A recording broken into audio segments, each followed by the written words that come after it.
Hello पढ़ाई करने वाले मित्रों, मैं डॉक्टर भारती परमार अपने learning platform visual art and GK tutorial पे आपका स्वागत करती हूँ। दोस्तों, आज का वीडियो है यूरोपीय कला मॉक टेस्ट का पार्ट 11। इससे पहले के 10 वीडियो अगर आपने नहीं देखे हों तो वो ज़रूर देख लें। उससे आपकी एक अच्छी प्रैक्टिस हो जाएगी आने वाले एग्ज़ाम के लिए और नेट JRF के लिए तो ये वीडियो बहुत ही महत्वपूर्ण है। इसके साथ ही आपको बताना चाहूँगी, आप मेरे चैनल की प्लेलिस्ट में जाएँ, वहाँ आपको अलग अलग टॉपिक पर काफ़ी सारे वीडियो मिल जाएंगे जो आपकी प्रिपरेशन में आपकी काफ़ी हेल्प करेंगे। और वीडियो अगर आपको पसंद आता है तो उसे लाइक कीजिए, शेयर कीजिए और अगर आप मेरे चैनल पर पहली बार आए हैं तो उसे सब्सक्राइब कर लीजिए। और RPSC का क्वेश्चन पेपर में जल्दी इसका सॉल्यूशन डालूंगी और उसमें काफ़ी सारे क्वेश्चंस वो आए थे समकालीन राजस्थान के कलाकारों पर, जो मैंने सारे कलाकारों उसमें से करवा दिए हैं वीडियो। तो वो RPSC के साथ साथ नेट JRF के लिए भी बहुत महत्वपूर्ण है। तो उसमें भी कलाकारों के बारे में कई प्रश्न आते हैं। तो आप मेरे चैनल की प्लेलिस्ट में जाकर समकालीन भारतीय कलाकारों पर मैंने फोल्डर बनाया है, प्रश्नोत्तर का अलग और उनकी कला यात्रा का अलग, वो आप ज़रूर देखें। बहुत डीप उसमें सारा मैंने डिटेल दिया है जो क्वेश्चन में पूछे जाते हैं एग्ज़ाम में। तो आइए देखते हैं यूरोपीय कला का मॉक टेस्ट और बताइएगा कि आपके इन 20 प्रश्न में से कितने प्रश्न आपके सही हुए हैं। पहला प्रश्न है, मसाचियो कहाँ के कलाकार थे? तो मसाचियो जो थे उनका जन्म हुआ था इटली में। और कई बार प्रश्न थोड़ा कठिन करने के लिए शहर का नाम दे देते हैं, तो इनका जन्म हुआ था फ्लोरेंस में। फ्लोरेंस जो इटली का एक शहर है, वहाँ इनका जन्म हुआ था। प्रश्न 2 है, मसाचियो का काल क्या था? इनका टाइम पीरियड जो था वो था ऑप्शन ए 1401 से 1428। मात्र 27 साल इनकी उम्र रही। याद रखिए, मसाचियो का काल था 1401 से 1428 और ये फ्लोरेंस इटली के कलाकार थे। प्रश्न नंबर 3 है, कृति उपासना ग्रह का वेदी जिसे 1426 में बनाया गया, इसका माध्यम क्या है? तो ये जो निर्मित हुई उपासना ग्रह का वेदी, ये है इसका माध्यम फ्रेस्को। ऑप्शन बी है इसका आंसर, ये फ्रेस्को माध्यम में है। अगला प्रश्न है, ट्रिब्यूट मनी का माध्यम है। ट्रिब्यूट मनी जिसका टाइम पीरियड था 1425। याद रखिए, समय भी पूछ सकते, 1425 का समय है और ये जो है ये भी एक फ्रेस्को है। आंसर है ऑप्शन ए, ये एक फ्रेस्को माध्यम में निर्मित है। क्वेश्चन नंबर 5 है, ट्रिब्यूट मनी के कलाकार हैं।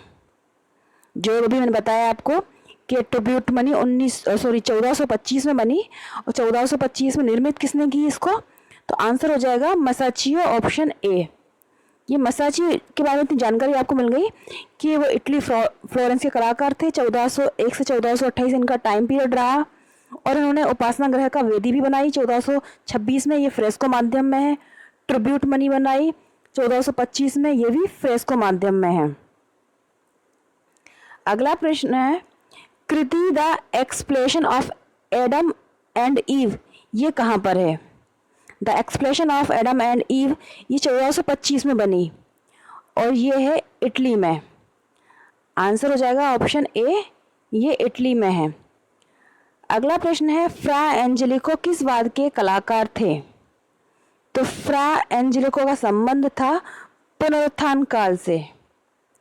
आंसर है ऑप्शन सी, फ्रा एंजेलिको पुनरुत्थान काल के कलाकार थे।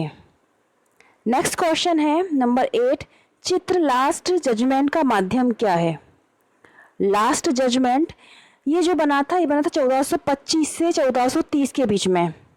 टाइम पीरियड भी आ जाता है, अगर मैचिंग में भी आ जाती है ऐसी चीज़ें कि टाइम पीरियड क्या था इसका।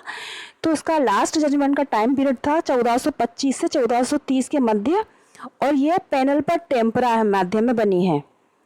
आंसर है ऑप्शन ए, पैनल पर टेम्परा माध्यम में लास्ट जजमेंट 1425 से 30 के मध्य में निर्मित हुई। नेक्स्ट क्वेश्चन है, आरंभिक पुनरुत्थान काल का चित्र भविष्यवाणी प्रोफेट्स के कहाँ संग्रहित है? तो ये है इटली में। आंसर है ऑप्शन 9 का, ऑप्शन सी।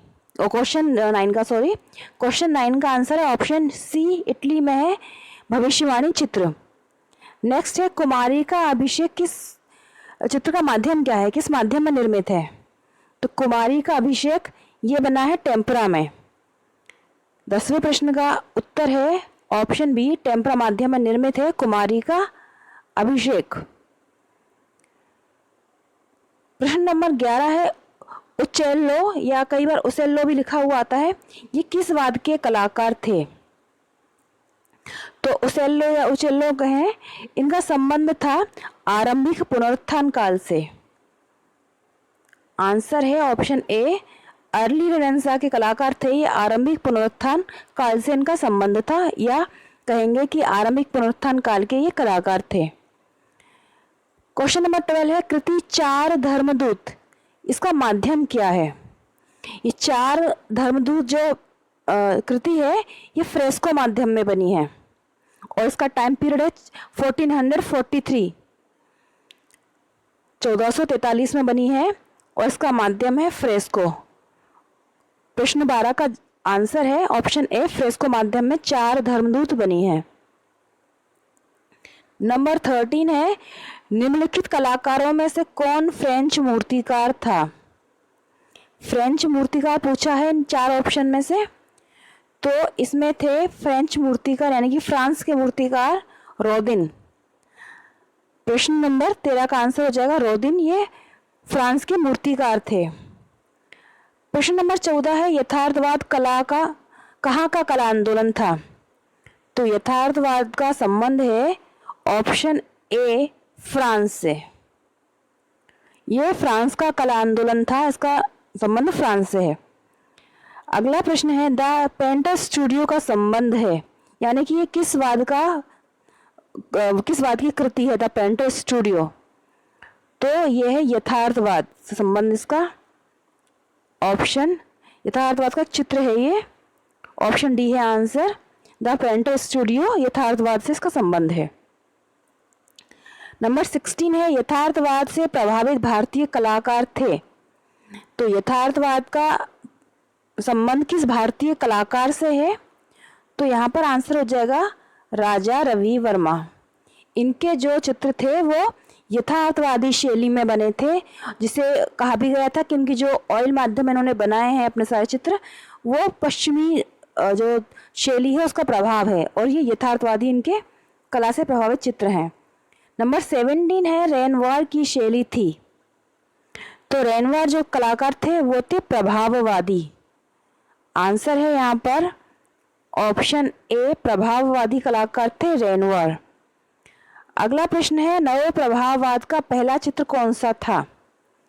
नव प्रभाववाद का पहला चित्र कहा जाता है स्नान स्थल को। यहाँ पर जवाब है ऑप्शन बी, स्नान स्थल जो है नव प्रभाववाद का पहला चित्र कहलाता है। अगला है प्रश्न 19, नव प्रभाववाद के चित्र स्नान स्थल के चित्रकार कौन है? स्नान स्थल को किसने बनाया है? तो इसका आंसर हो जाएगा ऑप्शन ए, जॉर्ज स्यूरा। स्नान स्थल के कलाकार हैं जॉर्ज स्यूरा और नव प्रभाववाद का पहला चित्र कहलाता है। क्वेश्चन नंबर 20 है किसने कहा यूरोपीय चित्रकला में यदि सेजान सबसे महान नहीं है तो वह जियोत्तो, तो वो है जियोत्तो। ये किसने कहा था? तो ये बात कही थी क्लाइव बेल ने। इसका आंसर है ऑप्शन ए और ये कला समीक्षक थे। क्लाइव बेल जो थे कला समीक्षक थे, इन्होंने कहा था कि यूरोपीय चित्रकला में यदि सेजान सबसे महान नहीं है तो वह है जियोत्तो। ये बात कही थी कला समीक्षक क्लाइव बेल ने। अब दो क्वेश्चन आपके लिए हैं। एक है कि किसने कहा था मुझे निसर्ग की प्रतिकृति नहीं करना है, मुझे उसका निर्माण करना है। मुझे निसर्ग की प्रतिकृति नहीं करना है, मुझे उसका निर्माण करना है। ये किसने कहा है? ऑप्शन है 4, कुर्बे, स्यूरा, देगा या दाविद। और नेक्स्ट क्वेश्चन है कौन सा कला काल वान गो का नहीं है? वान गो के टाइम पीरियड थे, अलग अलग तरह से उनकी शैली चली, तो इसमें 4 ऑप्शन है 1880 से 85 रोमांसक यथार्थवाद, 1886 से 1888 प्रभाववाद, 1888 से 90 अभिव्यंजनवाद या 1890 से 92 बिंदुवाद। इन 4 टाइम पीरियड में से एक जो टाइम पीरियड है उसमें वान गो ने कार्य नहीं किया है। तो आपको कमेंट बॉक्स में इन दोनों क्वेश्चंस के आंसर लिखना है। और ये वीडियो आपको कैसा लगा ये भी आप कमेंट में लिखिएगा। और अपना अच्छे से पढ़ाई करते रहिए, ख्याल रखिए। जय हिंद।